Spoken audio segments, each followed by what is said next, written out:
You're watching SKST Radio. After the holidays are over, most Americans prepare for taxes. Titan Tax is ready to make filing your taxes as stress-free as possible. This veteran-owned virtual tax office will prepare and submit your tax return safely from the comfort of your home. If you filed unemployment for the first time or wondering about home office tax deductions, Titan Tax Professional has the answer for you. Contact us today at TitanTax.com or 757-565-7781. Titan Tax, real help from real people. You're watching SKST Radio. Well, welcome to another episode of SKST Radio. You're tuned into 101 with Kami Grayson, and her special guest today is Naomi Grossman. Hi, Naomi, welcome. Hello. How are you? I'm well. How are you? I'm good. Thank you for making it tonight. I know you have a busy schedule. I appreciate you coming on the show tonight. Of course. So how was your day? How was your day today? Today was great. I've been talking to people about Bite Me, which is one of my favorite things to do. So here I am. I'm doing what I love. Oh, well, thank you for doing what you love. Well, okay, Naomi, tell the world about you and how you got started in the entertainment field. Oh, wow. Well, let's see. I was born on the coldest day of the year. I was like literally singing and dancing out of the womb, like legit from birth, probably before that, even maybe conception. I was born to do this. So, oh my gosh. My parents really kind of fostered that. They were artists themselves. My dad's an architect. My mom's a pianist. So they knew what it was to be sort of driven by a passion, an art. And so they were really great about exposing me to culture. And so we would go to the theater and the ballet and the opera and the symphony and the, you name it, the cinema. And I would just sit there and, wishing I was up there. And pretty soon I was, I got involved very early on. I mean, I'm no Drew Barrymore, but I did get busy doing, anything and everything there was in Denver, which wasn't a whole lot at the time, but, regional commercials, Father Dowling Mysteries, Okay. Children's theater. So I did that, and eventually went on to drama school at Northwestern in Chicago, survived 4 frigid winters, said I'll never do that again, moved to Hollywood, and the rest is history. Oh, wow. So what was your very first break? Well, American Horror Story. It was. Okay. Yeah, I mean, don't get me wrong. Like I said, Father Dowling, I got my SAG card there on my 15th birthday. And, that was a big deal because it meant when I did move to Hollywood, I was that much further ahead of the game. But I can't say that was my break. I mean, I literally had like a line, which meant I was very famous in my high school, but it's not like it was really going to do anything for my career. If anything, it was on my resume for so long, and it was like just so embarrassing because it was like, oh my God, like the only thing on this entire CV is like this thing that I did in like 1990, for God's sake. So, I was really glad when I finally did get an actual break on American Horror Story, and I was able to, finally delete that. Well, I tell you, I am a fan of American Horror Story. So when I saw who you were and your character, I'm like, oh my gosh, I know I've seen this, So it was really cool. And like I said, I was really excited to be able to meet you on the show. So then when I viewed the movie Bite Me, it was like, you were great. You're just like fantastic. I mean, you really pulled the comedy aspect of it off. It was kind of like, is she a good person or a bad person? It was just, you left the people wondering who you are, what this character is all about. So tell me, how did you get the break with that show? Well, Naomi McDougall Jones, who plays Sarah, the star of the film, also wrote it. and she actually wrote the role with me in mind, Wow. which is really flattering. I mean, for the longest time, nobody even wrote a Post-it note thinking about me. So I was like, wow, okay. They did a bunch of table reads there in New York. And apparently she kept getting the note, the Chrissy character really isn't working. And she was like, no, that's because Naomi Grossman isn't playing it yet. But just you wait. And which again was very flattering. Although I worried, like, well, what if I, don't live up to this expectation she has of Naomi Grossman? Like, what does that even mean? And if I can't pull off Naomi Grossman, like, who can?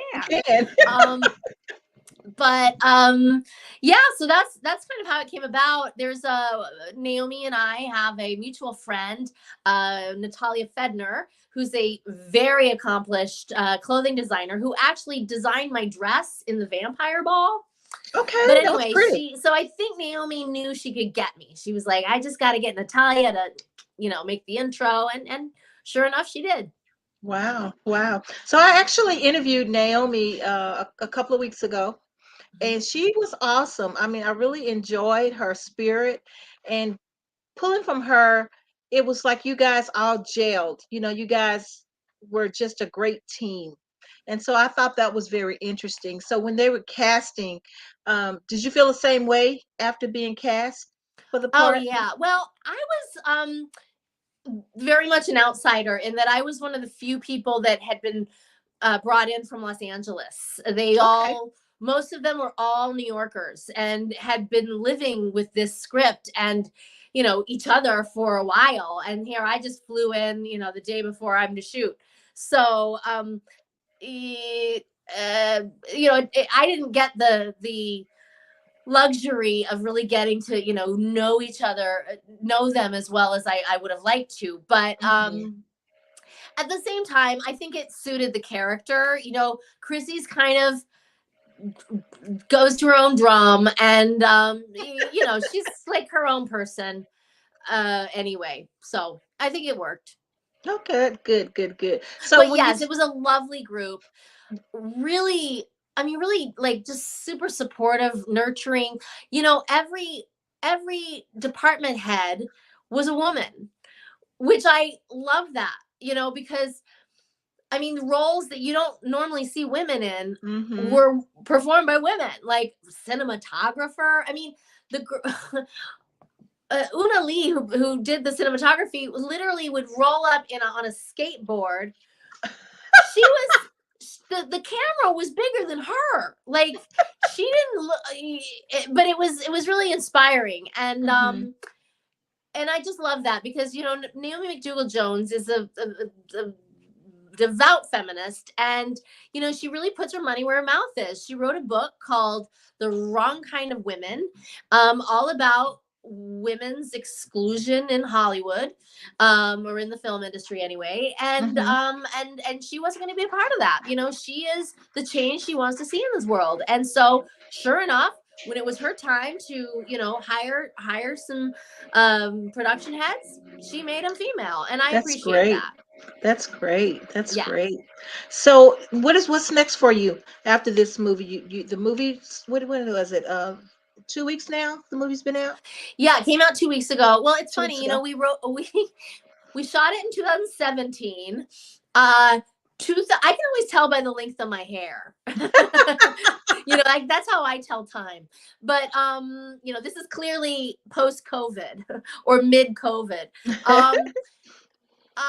We shot it in 2017. 2019, it premiered at CineQuest, which is a festival up in San Jose. And then they went on to do their Joyful Vampire tour, which I'm sure you heard all about. They basically got an RV and toured the United States. They went to about 50 different cities and showed the movie. I went to about 3 of the screenings here in LA, and then the screenings that weren't in LA, I sent a cousin. That was like the joke. Like, I have a cousin everywhere. So that was in 2019. And well, had it not been for COVID, we would have been talking 2 years ago. But of course, the whole world shut down, as did this, and we're here now. As far as what's next for me, yeah, it's confusing because, like I said, this feels like back in time. Like we're talking about a movie that was like years ago. Although, yes, it only came out 2 weeks ago. I think February 8th, it got its digital release pretty much everywhere, you know, iTunes, Google Play, Amazon. But yeah, I mean, I've done some, I worked on a movie last year, which I imagine we'll see fairly soon. It's another indie, so you just don't know, you know, if there time is money, and if you don't have money, it takes time. And so, you know, I don't know when we'll see Replica starring me and Mickey Rourke, among other really talented people, but I'm excited about that. It's a drama. It's very, very far from Bite Me. I play a neo-Nazi meth head. So it's another really big character, which is, of course, my jam. But yeah, I'm excited to see that. I've been working on a new one-woman show. That's my other thing. I have a couple of solo shows that I did prior to Pepper, and now this one is sort of a companion piece. It's a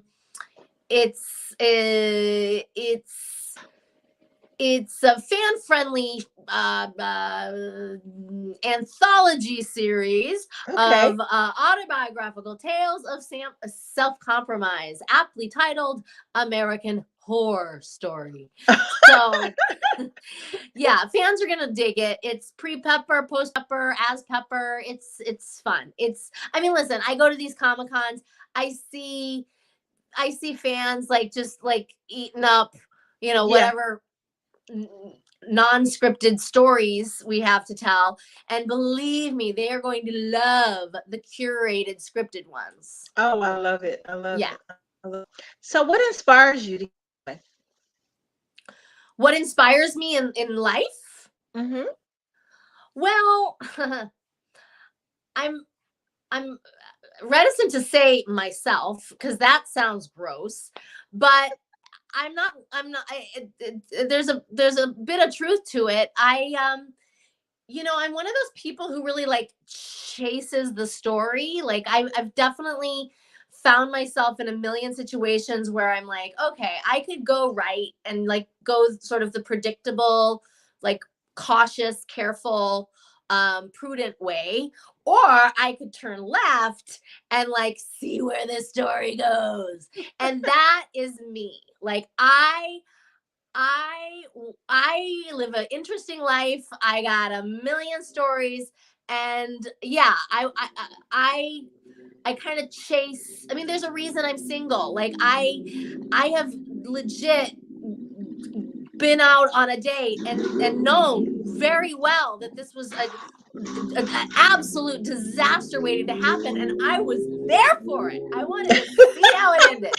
And so, you know, like I said, it's on one hand, it hasn't really worked out because I'm still single.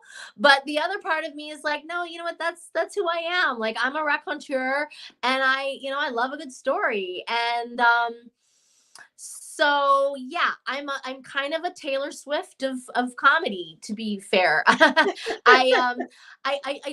like I said, I think that my stories, like I said, all these disastrous, you know, relationships gone wrong, and among other things, would be lost on a dentist or lawyer. You know what I mean? But because I'm a performer, because I'm a writer, because I'm an artist, I have an outlet for them. So, you know, that's why I think it's almost my duty to tell these stories.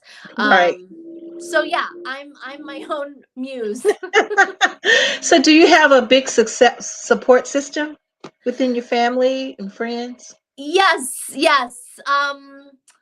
I have a million friends. I'm really social.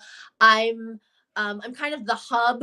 I'm that person who still stays in touch with her first friend. You know, I never go anywhere without calling everybody I know in that city.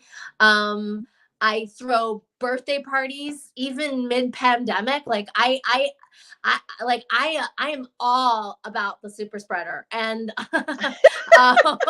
like I need people, just the way vampires like get their energy from blood. I get my energy from others. Like I am feeding right now, like getting to talk to you. Oh, So that's sweet. you know, which is part of why this pandemic has been such a struggle. But yeah, I do. I have a lot of friends. I don't have a lot of family. I mean, I apparently have a lot of cousins, but I'm an only child. And my father lives in South America, so he's far away. And Yeah. you know, mom lives in Taos, New Mexico, which is kind of far away in its own way. It's only 2 hours, but man, when you go there, it's like going back in time. It's like it's the third world almost. But yeah, I am very lucky in that I have a huge support system. But more importantly, and I have myself. Like I am Yes. super comfortable in my own skin, and Yes. I'm strong. Like so. You know, like I said, there were times in this pandemic where I kind of doubted, you know, I wasn't sure how this was going to end, but, you know, I will survive. And so, I think between my support system and just my own sort of fortitude, I'm fine. Yeah. Now, don't you find now these days, like going back to Naomi, women are bonding more. Women are being more of a support system to one another and helping one another more. I felt like I'm in Virginia. I'm from Dallas, Texas, and the women here are just so powerful. You know, they make. I mean, I had stopped doing my podcast. I started off in Blog Talk Radio about 20 years ago, and I just stopped, moving from state to state with my company. But they inspired me to start back. You know what I mean? It's just like, this is what I love doing. This is a hobby for me. And these women here in Virginia, they have proved to me that women can support one another. You just have to embrace them. You just have to, uh, you know, get beyond the cattiness, the jealousy, and things like that. And now women are gelling more, and I love that. I really do love that. So going back to Naomi, that's a plus because that's her.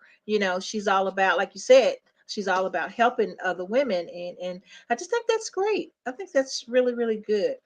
So Yeah. you, Miss Naomi, what type of words of wisdom you can give to someone who's struggling and trying to do what you're doing right now? Oh, well, for one, no one's gonna just hand it to you. You know, there's Mhm. Steven Spielberg ain't knocking on your door. You know, you got to knock on his. So we are living in this very special, unique time where we have outlets. Like we have, you know, I could shoot a movie on this phone I'm talking you to. Mhm. You know what I mean?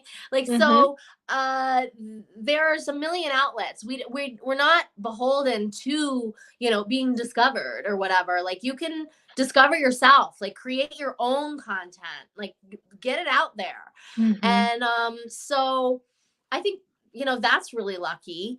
Um it's not enough to just be, you know, good looking or be related to somebody. I mean, those things never hurt anybody in Hollywood, but at the same time, you really have to be a self-starter and Right. do it yourself. You know, I when I first moved out to LA, I was very presumptuous. I thought, well, I was the lead of all the plays. You know, I was at Northwestern, a prominent theater school where, you know, had a million big stars come out of there. So, you know, I'm ready for my close up. And Mhm. it just doesn't work out like that. Like no one cares. No one was like, oh, you have a degree from Northwestern? Like, oh, here, how about sitcom? You Yeah, know, it it's was just really not kind of up to me to start, you know, like I said, making my own making your content path. and Yeah. creating my own opportunities. I wasn't being cast in a traditional way, so I cast myself. Um, that said, did that directly opened doors in Hollywood? No, actually. American Horror Story was my big break, and but I needed to give them something to Google. You know what I mean? Like, they weren't going to entrust this role with someone who with nothing but, Father Dowling mysteries from 20 years ago on a resume, so I needed to have something out there. I needed a demo reel of material, and and to be honest, a lot of that demo reel at the time had been shot on my iPhone, but at the same time, it's like, well, it was something. I had something to show for myself, and I think that's probably one of the million bits of advice I would probably. That'll give you. That's a start. Yeah, that's great. That's great. That's great. So, Naomi, what makes you happy? Well, other people, as I said, yoga. Like yoga? Yoga is sort of my just happy place. I leave yoga like a completely different person. It's like Dr. Jekyll, Mr. Hyde, and I really don't like that lady before, but after, it's like I'm a whole nother person. I love acting. I like having attention, and I like being in the spotlight. I like eyes on me. And is that gross? Maybe, no, but at the same time, like, to thine own self be true. Like, at least I know that about myself, and I know I'm doing, like, this is what I'm meant to be, where I'm, what I have been sent here to do. This is your path, and you're doing it, and you're doing it well, my friend. Oh, you're doing it well. So, okay, guys, get out there, see the movie, Bite Me. Look at this beautiful woman here. I mean, Naomi, thank you so much for being on the show. Tell people again how they can see the movie. How they can see the movie. I believe it is on Google Play, iTunes, Apple TV. Is that right? Oh, gosh. Yeah. Apple TV and Amazon. There you go. Yeah, as of February 8th. So get out there, see the movie, and see this lady. You're gonna love her role. I mean, she was hilarious. She had a good role, guys. So take it from me. I love the movie. See the movie. Rate the movie. Give this lady a big hand. Thank you, Naomi, for being on the show, and we want to welcome you back anytime you get ready. When the next movie come available, look me up. I'm here, and I'm here for you, my friend. Oh, thank you. I appreciate that. You're welcome, and thank you. And thanks again for being on the show. Until next week, everybody, right here, SKST Radio. Thank you, Miss Naomi. See you soon. Bye-bye. Bye.